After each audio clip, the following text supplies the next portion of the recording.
وقت نے ہمیں کیا آج جب ایک بریک سے آئیں گے تو میں آپ کو بتاؤں گا کہ کس طرح ہم نادانستہ طور پہ قرآن پاک کی حرمت کا وہ خیال نہیں کرتے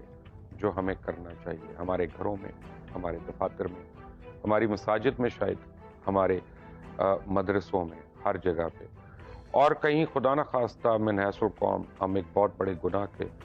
کا ارتکاب تو نہیں کر رہے۔ ہمیں بچنا ہے، ہمیں خیال کرنا ہے، لیکن کیسے اور کیا ہو رہا ہے میں بتاؤں گا ایک بریک کے بعد۔ ایک بریک۔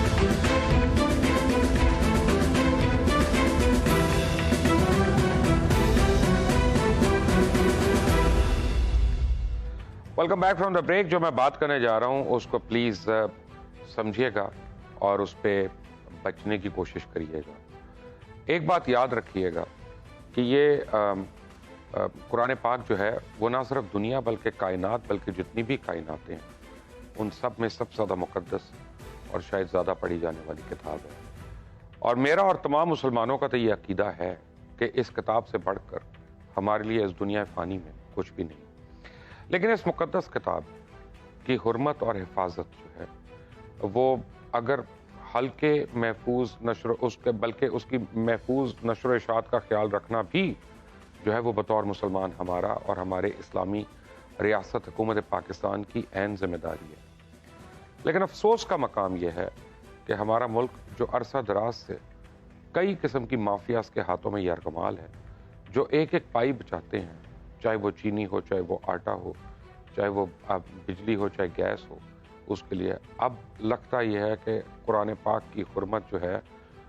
وہ اس کے اندر بھی آ کے ان کے لیے جو دنیا کا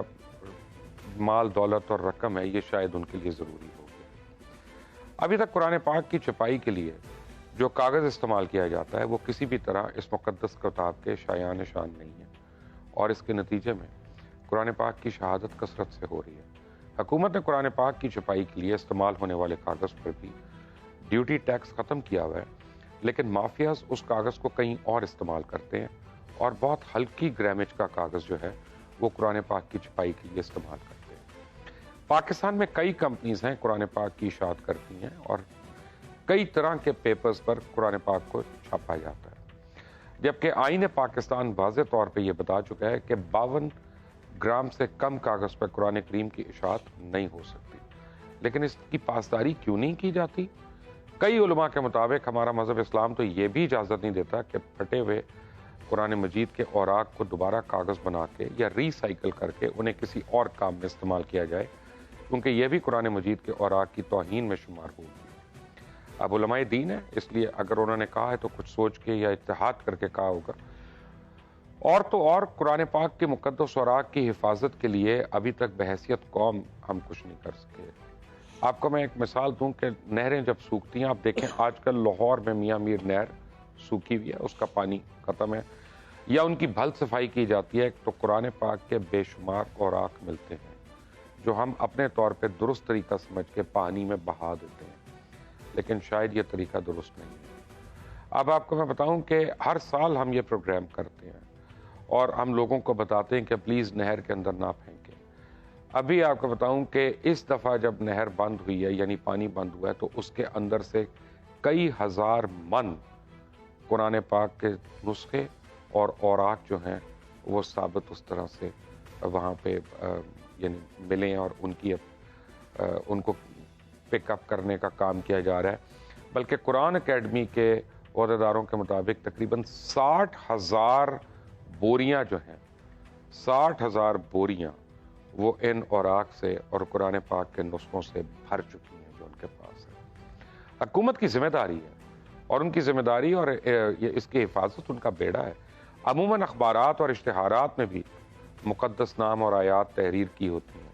لیکن بدقسمتی سے وہ بھی اخبارات بعد میں ردی میں بیچ دیے جاتے ہیں، جو بعد میں کبھی پکوڑے اور سموسوں کی فروخت میں لفافوں کے لیے استعمال کیے جاتے ہیں، اور پھر وہی لفافے اور اخبارات گندی نالیوں میں کوڑے کے ڈھیروں پہ گلیوں میں گرے ہوتے ہیں۔ ہماری لاپرواہی سے کسی ناپاک اور گلیز جگہ پر